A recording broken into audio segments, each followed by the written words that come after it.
Good morning, Print Hustlers. This is Bruce from Printavo, Simple Shop Management Software. Today we've got a very special guest, Tom Davenport from Motion Textile, founder of Motion Textile, recently sold Motion Textile, which we're talking about, but I want you to tell this story and kind of get into everything. We've got so much to talk about, but Tom, thanks so much for being able to join us.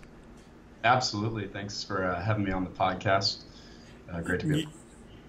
Definitely. Thank you. And you're in California? In California.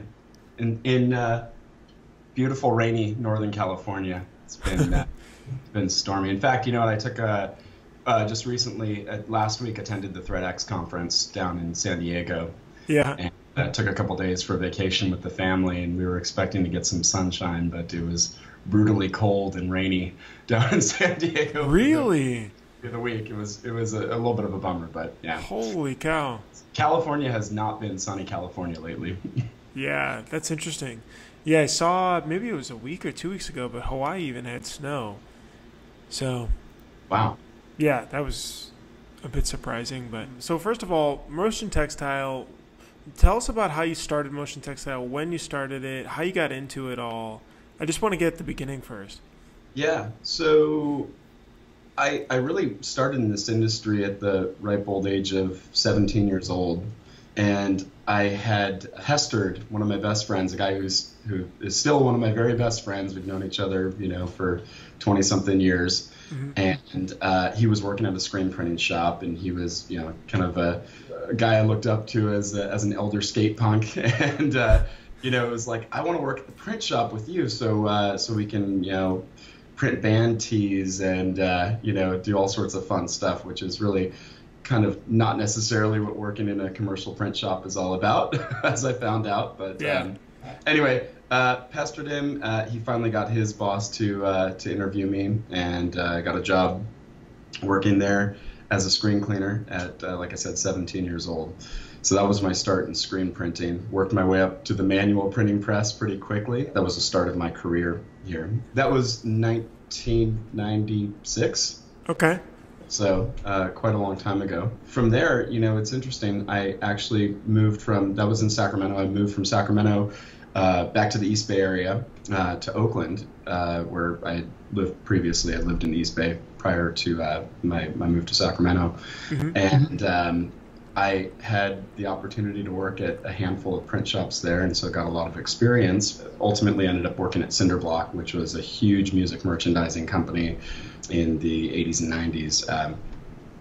Went from very, very small mom and pop operation to being, $50+ million company into the 2000s. So I had a very brief, 1 year tenure there, but got a lot of experience in a higher production facility, kind of being part of that world that I wanted to be part of, music merchandising, punk indie bands.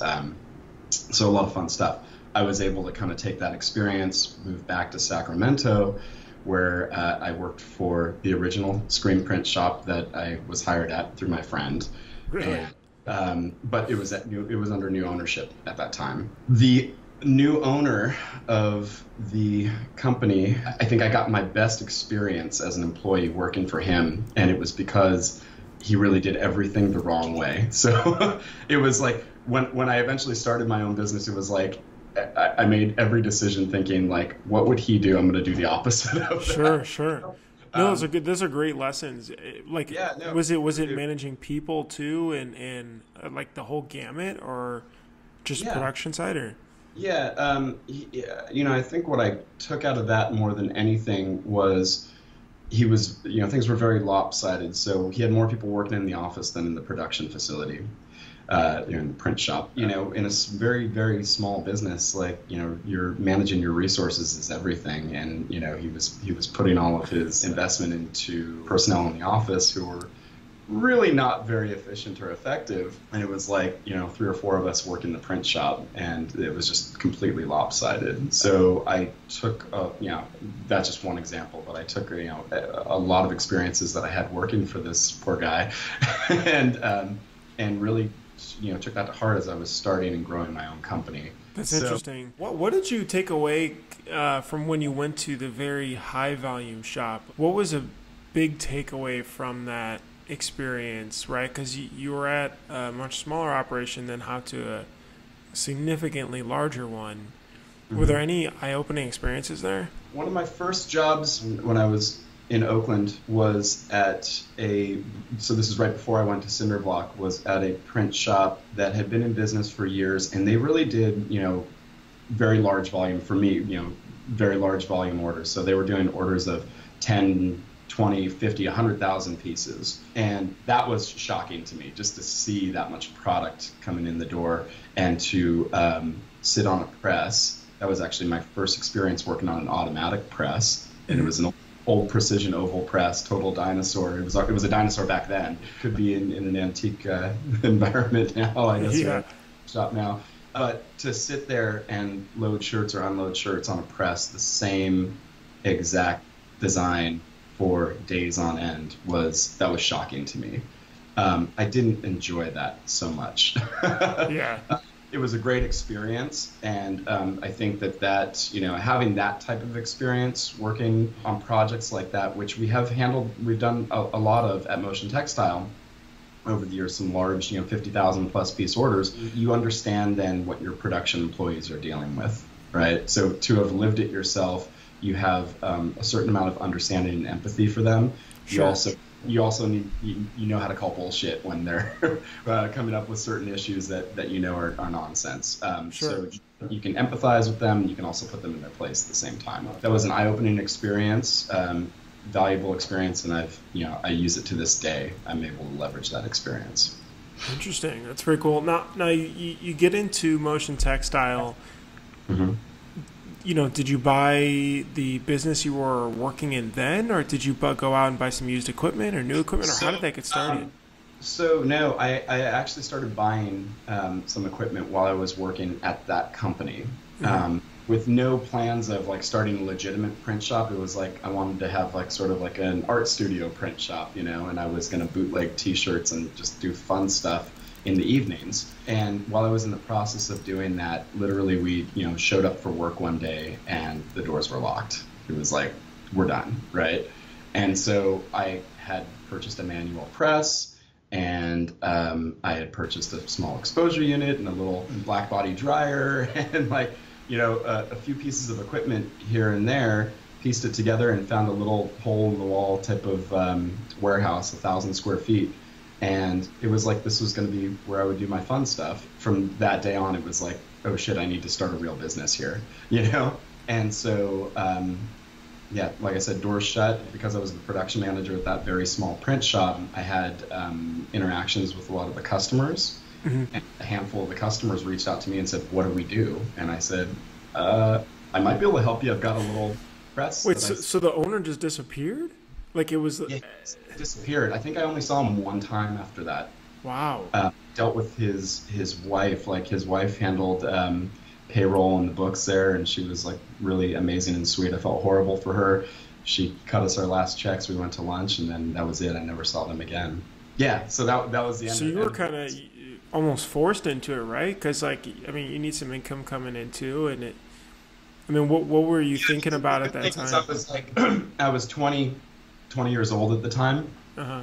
So it's a really there's a lot of positives and a lot of negatives to starting a business when you're that young. The positive is you don't really need a lot of money, and you don't have much to risk, right? Sure. You're not worried about losing your life savings or anything like that, because you have virtually no savings. I think I had $3,000 of savings, and I put that into the business, into starting the business. And my parents were good enough to let me use their credit cards. So they trusted me enough to use their credit cards. That's the positive side. The negative side is that you have no experience. You have experience, a little bit of experience doing the trade, right? But you have no experience running a business, and you're learning everything. And that first 5 years is just brutal. That's your kind of learning how to run a business, how to right. You're learning life.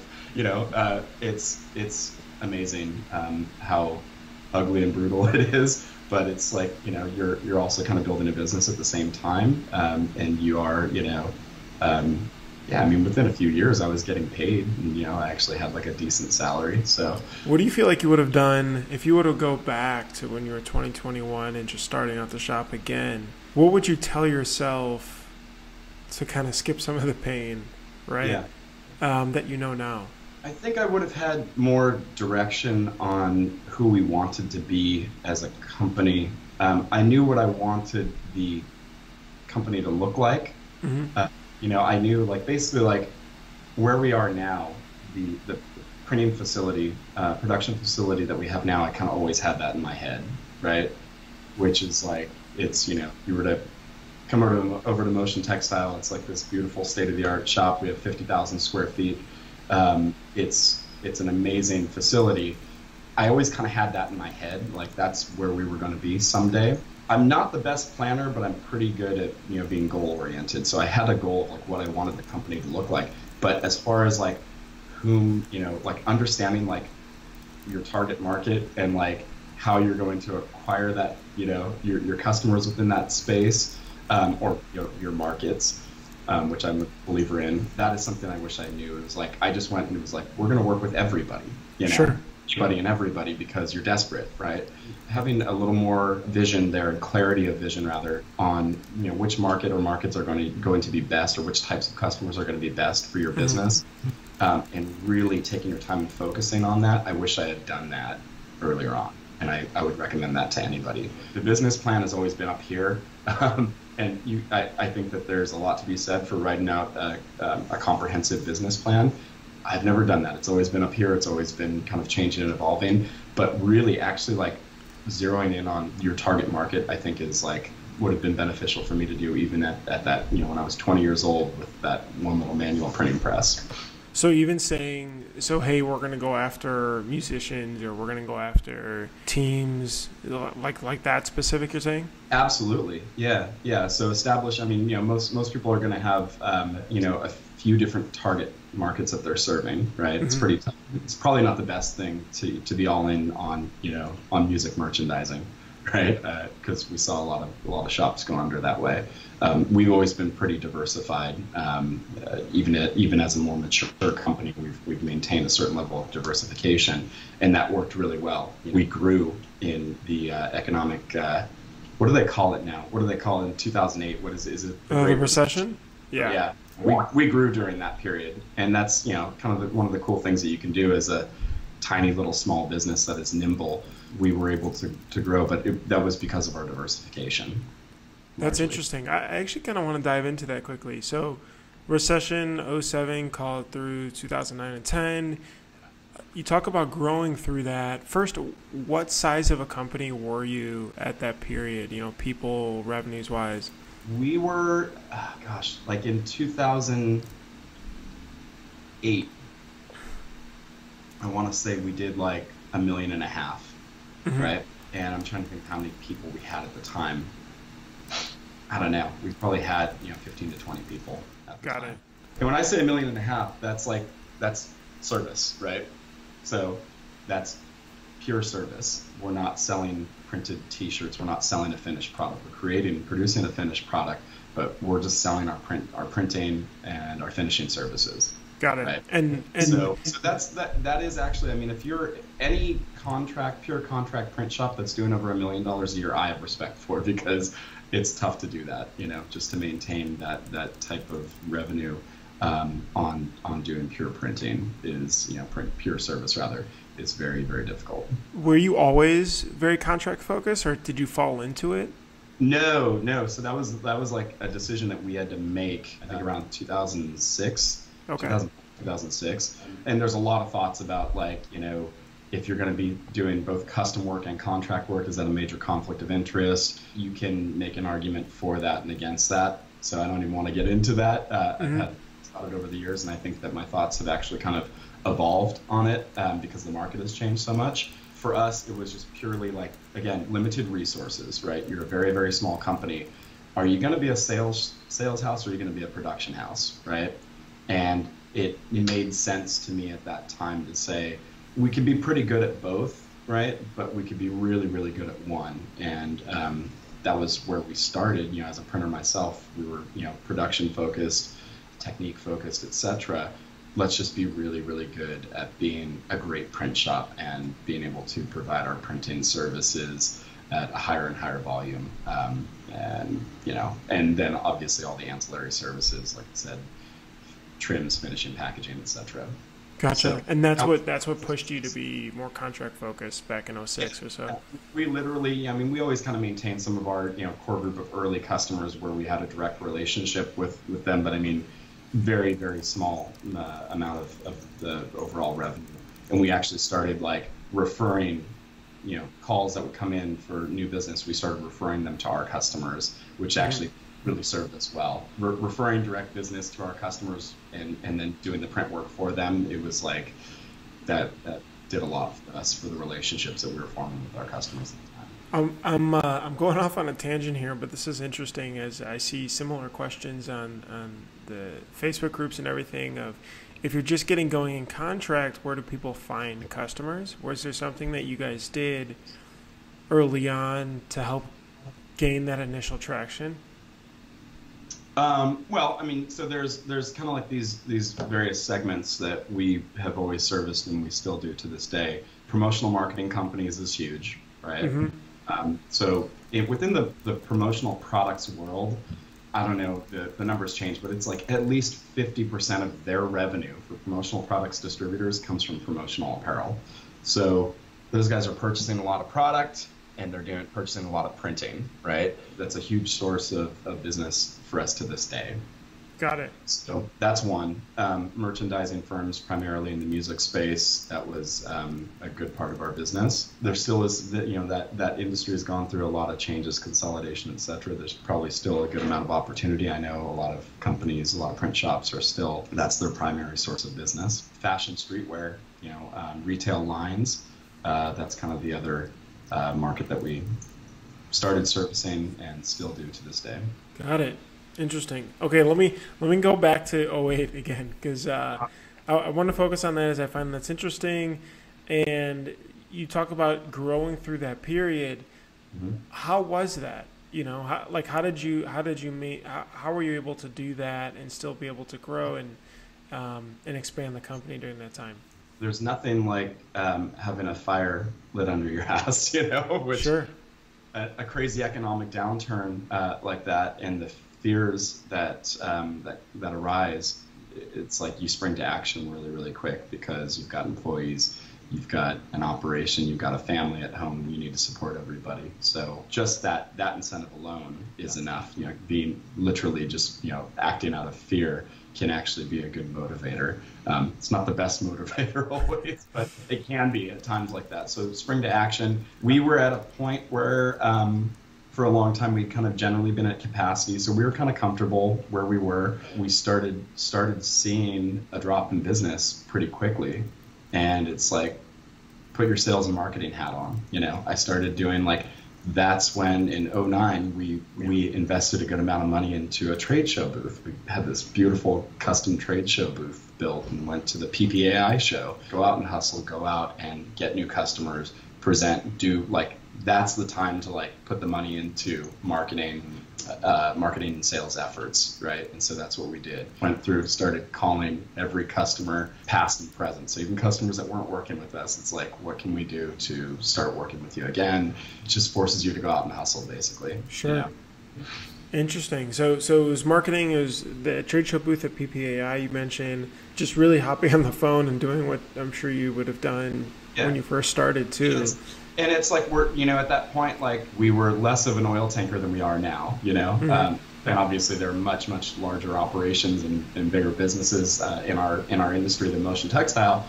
But it's more difficult to do it, to change and pivot and redirect when you're a larger organization. At that point, we were so small. It's like we're not an oil tanker. We're a little speedboat, and we can turn, change direction very quickly, rapidly, and implement new services and go after new markets and new customers very quickly. Being small and being nimble and effective was really what kind of carried us through that time. And Got it. That's interesting. Are you actually talking also about financially? Like you just had lower overhead as well to help make those changes quicker?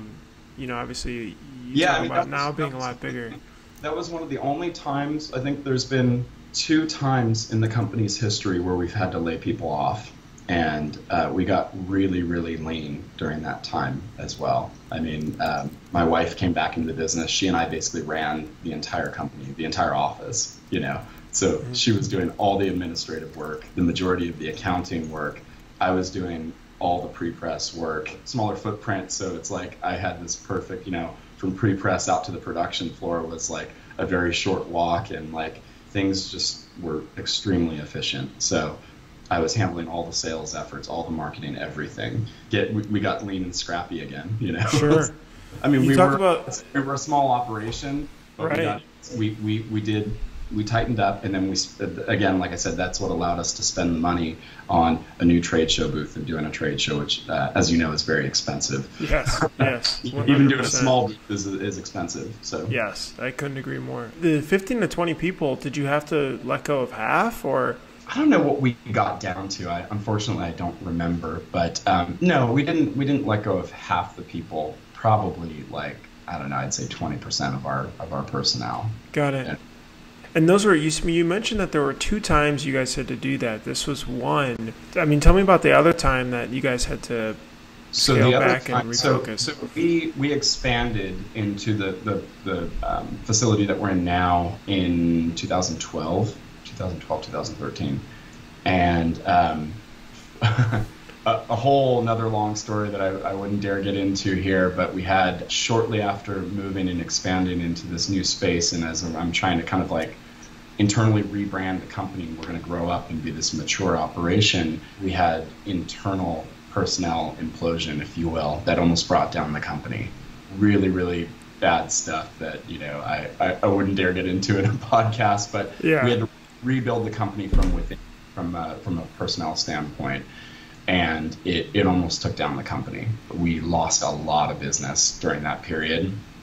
When we were expecting to, we had been seeing like, 20% growth year over year. And it's like, and now we're in this new place, and it's just, new equipment, additional equipment. It's a springboard, and things kind of just imploded internally. We lost a lot of business. Again, had to downsize. We laid a bunch of people off. We actually ended up bringing most of those people back within like 6 months, but it was what we needed to do to allow ourselves a breathing room to kind of regroup and get control of things.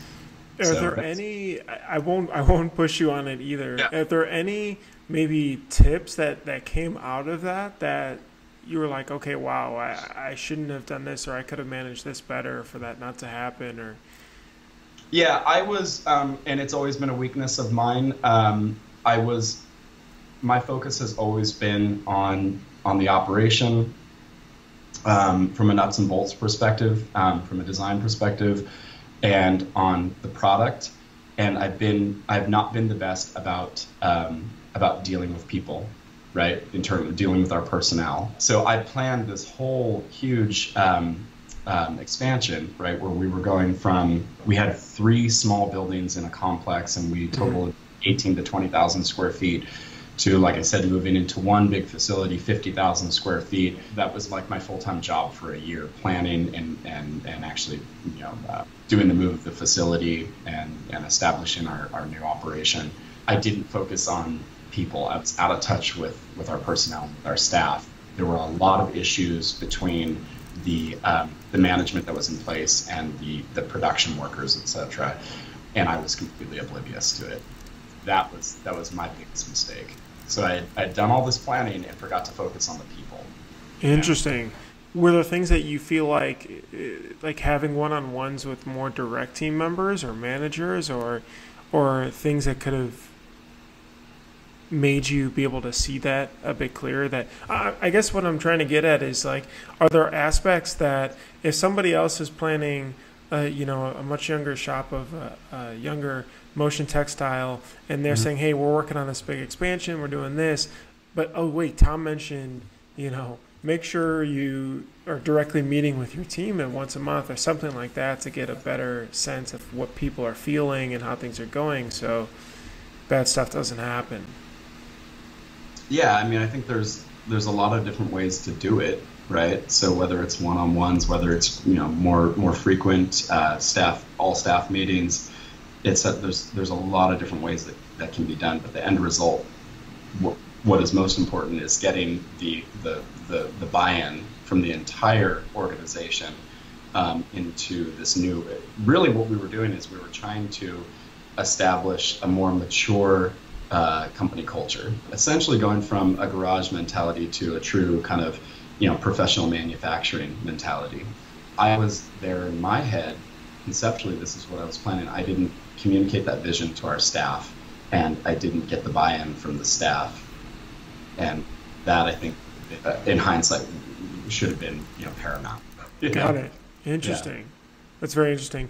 I personally feel like, and I also know this about myself, is that I don't like confrontation as much. So I kind of, will let things right? So do you feel like that was part of it too? I know one guy that I can think of in this industry.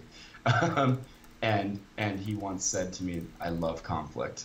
And it's like, what the hell? That's a terrible person. Who loves confrontation and conflict? There are people who are very good at confrontation and handling it very professionally, and they're confident and comfortable in themselves. That's a great skill to have. But if you like confrontation and conflict, what's wrong with you? You know? Yeah, I wonder what how his direct reports feel too. So, do you? I guess I'm just curious because I'm thinking about it, and this is something that I think about too. Is for self-improvement. It's do you feel like that is why that kind of stemmed? Is you're well, I don't want to tell them, or it was just more so, you assume that they would be on board regardless. I assumed that I could set up this new space. When customers come in here, right? Yeah. Or vendors come in here, it's the space speaks for itself. It really kind of there's an aesthetic here and people see it right away. Employees are a little bit different, They don't, I assumed that if I built it, they would come in and they would have this, shift in mentality, and they would kind of just glom onto this culture, it didn't even have to be spoken. They would see it and they would start behaving differently, etc. That's not the way things work. Mm-hmm. So it's I was sorely mistaken there. That does go a long way, that's kind of that's part of your company branding, your aesthetic and everything. That goes a long way. It's more effective externally. It has a bigger impact on your customers, on your vendors, etc., than it does on your employees. Especially the maybe your higher level employees will kind of glom onto that a little bit more, but it doesn't work globally within your company. You need to communicating culture, vision, all of this stuff is something that it never ends. It's ongoing. You need to force that every single day, and that's not my strong suit at all. Gotcha. And, I recently sold Motion Textile. The business and the people that I sold to are very, very strong, and in that regard, and they put a high priority on that. And I think that's one of the reasons why we decided to do this transaction, is because I think it was really something that was needed to get the company from where we are now to where we want to go. That's interesting. Yeah, that was literally what I was about to hop into. But, you talk about the sale. How did that even start? Where was the company? Where was your head at? How did that even begin to formulate? And then I kind of want to get into the tactical stuff of it. But first, a little bit higher level of what you're thinking about. And how, did someone approach you, and then that got you thinking about it, or where did it begin?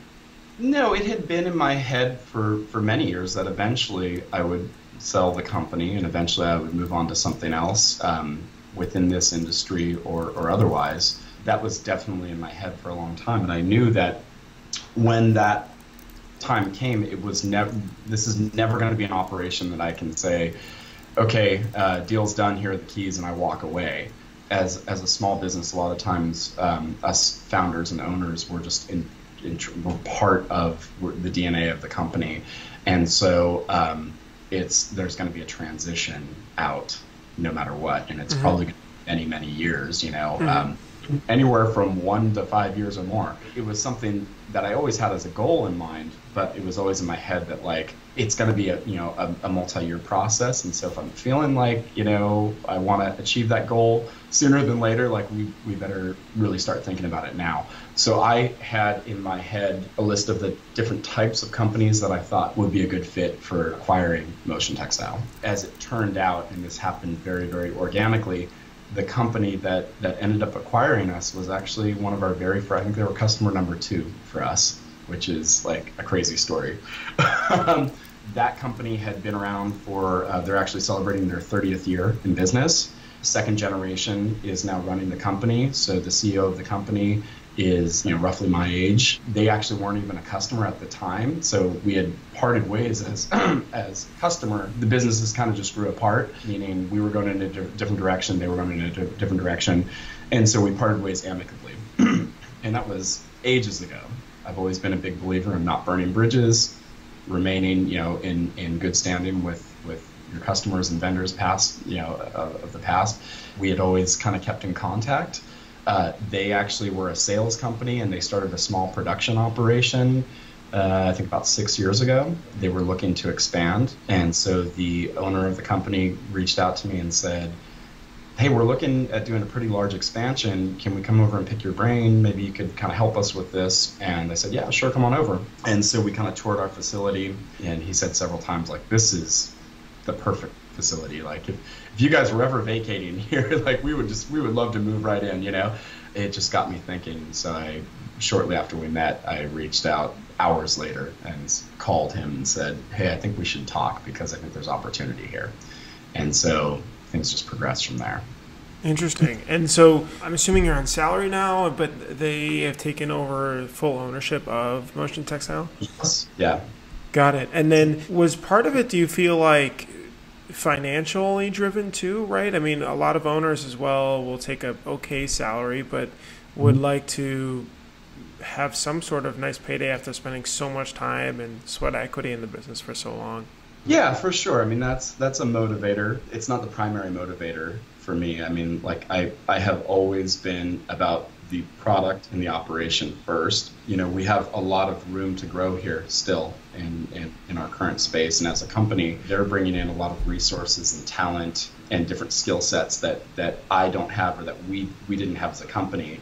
And I looked at this as like the best possible way to kind of achieve our goals as an organization by being acquired, essentially. Of course, financially driven, that was a big component of it. But first and foremost was like, what is best thing for this organization and for us to achieve our goals? How was the transaction of it? Was it easy? Did it take a long time? The whole process from our earliest days of kind of conceptualizing this, I think it took about 7 or 8 months. I don't know. Does that sound like a quick process or a long process to you? It sounds about right. I mean, these are two larger companies, right? You guys, I don't see how it takes a month, 2 months just to purchase a home. So it's such a much larger entity. I gotta imagine is a multiplier of that. Yeah. So the funny thing is that, and we joke about it now, but it's like the deal that we ended up doing was like so very close to what we discussed in our earliest conversations, about how things would work and, the dollars and cents of it. All of that was like, we were basically like, we were seeing eye to eye all along. And then the attorneys get involved, and it's like are arguing about periods at the end of sentences, that type of thing. It's like, it's crazy. And so like the bills were just like racking up, and like he and I would be calling each other or texting each other as the attorneys are kind of like duking it out. And it's like, what the hell's going on? It is amazing how like even in a deal where both sides pretty much see eye to eye and agree on like what the outcome should be, how the attorneys can get involved and you can spend a lot of money. Yeah. And a lot of it is necessary for sure, but it's maybe about half of it was necessary and the other half was nonsense. Sure. Yeah, that's very interesting. What are you able to do now, right? Because as an owner versus now as, I'm assuming, like you're a president now, or what's your role at Motion Textile?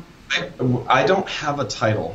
I don't have a formal title, and I've never been a big believer. I guess my formal title was president. I'm no longer president, but I never really went off of that formal title anyway. My business card says chief and founder, so it's like, Sure. and that is still sort of my role and recognized, of course, as the founder of the company. I'm trying to position myself as an internal consultant, if you will, right? So I've got a lot of experience in all aspects of the business, and my goal is like, we're redoing our company org chart right now. It's like, I don't want my name on that org chart, right?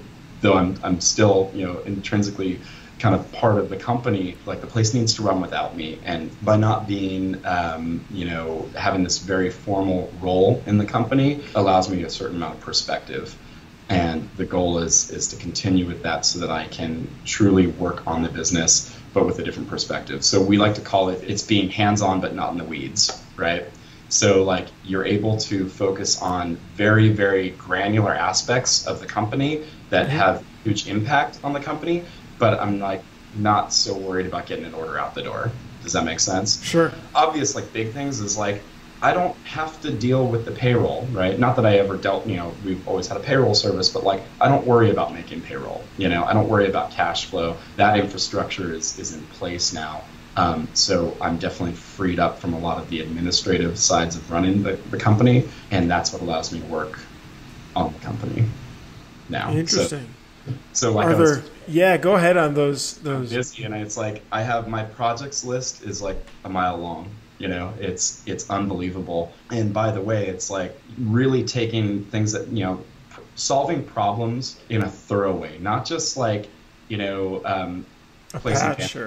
not patching, right? Like, actually solving problems and getting down to the core, like, why is it a problem? And, of course, like, anytime you do that, all of a sudden you look and it's like, it creates, you see the need to solve 10 other problems, right? Allowing myself the adequate time to like, to put in comprehensive solutions and to work with the staff here internally, make them part of that, solving these problems and implementing changes and solutions. If you're doing that kind of unilaterally, you're not really going to get the buy-in from the necessary people. So that's, again, going back to what we were talking about, like, that's a lesson that I've learned the hard way. It's an interesting perspective, right? You're talking about how you don't have to kind of deal with the almost lower level operational aspects, and you can get more on top of the business you mentioned. Would you feel like you would have been able to do those things as an owner, or you felt stuck in a way, having to manage those types of aspects, so you couldn't really think about creating longer term solutions as you're working on now? I want to stress what I said previously. Like, I am involved in the company now, like, in the most granular way, but not on a getting an order out the door type of way. Sure. We're working on a project right now, which is cataloging, repairing, and replacing our entire platen inventory, right? Which is like, you can't get any more granular than that, like figuring out like, what is the best way to repair nicks and dents in all of your platens, and going through and literally like we have, hundreds of printing platens and at least 2 different manufacturers, right? And again, different styles, different widths, specialty platens. And it's like, we don't have those inventoried or cataloged, right? So we went through this process, and we've been like, we cataloged all of them, barcoded them, put them into inventory. So now we have total visibility. Now we know what we need to we need to add on more platens to our inventory. We also need to replace a lot of broken platens.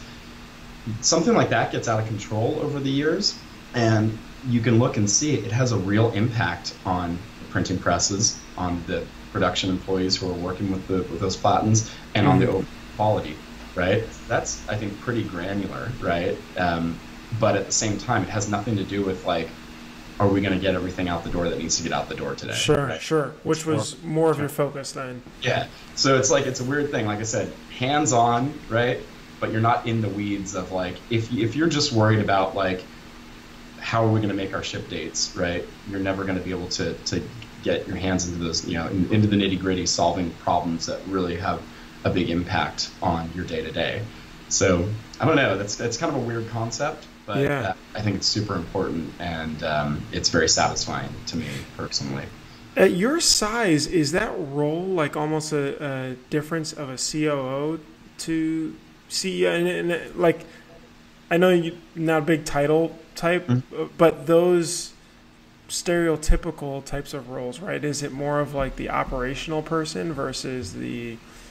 I think so. I think if I were ever to try to place a role, like I think I'm more of a COO than a CEO for sure. Yeah. Yeah, it's just interesting. I mean, we talk to shops all the time, and that's a very common, as you know, I don't know if it's an issue, but it's just a common thing that happens, no matter what the size is, right?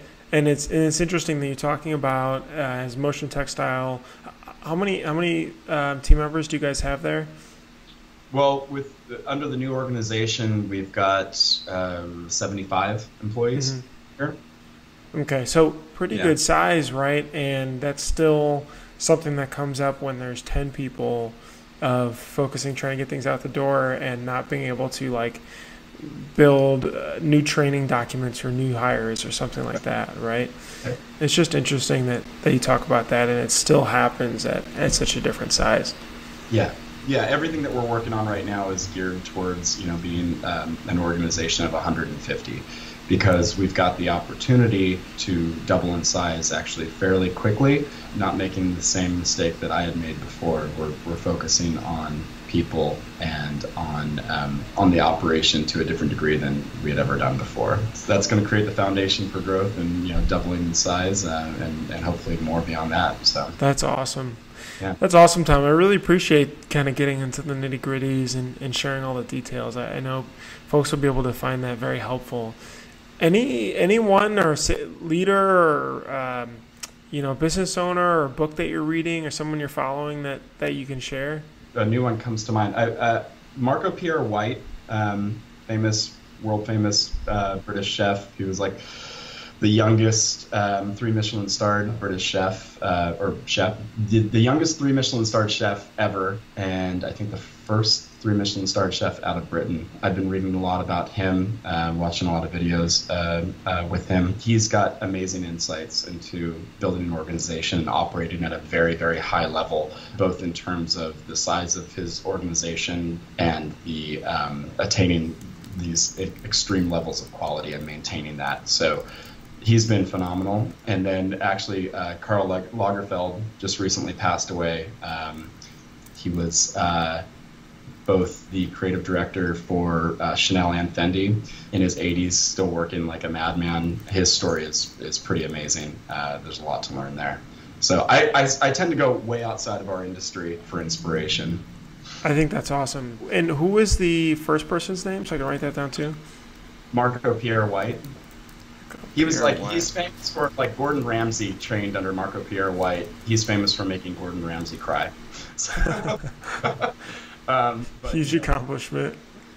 I'm sure that wasn't his goal, but they were, working under very, very harsh, brutal conditions. Restaurant industry is actually, I think there are a lot of parallels between textile screen printing operation and a restaurant.